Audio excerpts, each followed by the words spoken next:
બસ હવે બહુ થયું. હું અત્યંત નિરાશ અને ભયભીત છું. કોલકાતા દુષ્કર્મ કેસમાં રાષ્ટ્રપતિનું નિવેદન. કોલકાતાની આરજીકર મેડિકલ હોસ્પિટલમાં 31 વર્ષીય મહિલા ડોક્ટર સાથે દુષ્કર્મ અને હત્યાના કેસ પર હવે રાષ્ટ્રપતિ દ્રૌપદી મુર્મુએ મોટું નિવેદન આપ્યું છે. તેમણે કહ્યું કે બસ હવે બહુ થયું.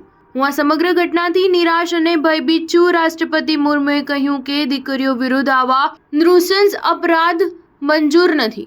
આવું પહેલીવાર થયું છે જ્યારે રાષ્ટ્રપતિએ આ ઘટના અંગે ટિપ્પણી કરી હોય. તેમણે દેશમાં મહિલાઓ વિરુદ્ધ અપરાધની વધતી ઘટનાઓ અંગે કહ્યું કે કોઈ પણ સભ્ય સમાજ દીકરીઓ અને બહેનો સાથે આ પ્રકારના અત્યાચારને સહન નહીં કરી શકે. ઘટના અંગે કોલકાતામાં વિદ્યાર્થીઓ, ડોક્ટર અને નાગરિકો દેખાવ કરી રહ્યા હતા. જો કે અપરાધી બીજે ક્યાંક ફરી રહ્યા હતા. હવે બસ બહુ થયું.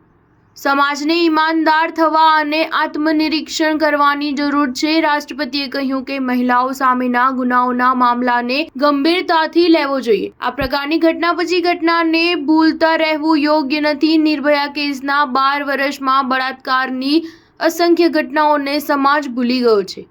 આ સામૂહિક રૂપે ભૂલવાની બીમારી યોગ્ય નથી. જે સમાજ ઇતિહાસનો સામનો કરવામાં ડરતા હોય છે તેઓ સામૂહિક સ્મૃતિ ભ્રંશનો આશરો લે છે. હવે ભારતીય ઇતિહાસનો સામનો કરવાનો સમય આવી ગયો છે. ઉલ્લેખનીય છે કે કોલકાતામાં બળાત્કાર અને હત્યા સામે દેશભરમાં લોકોનો ગુસ્સો જોવા મળી રહ્યો છે.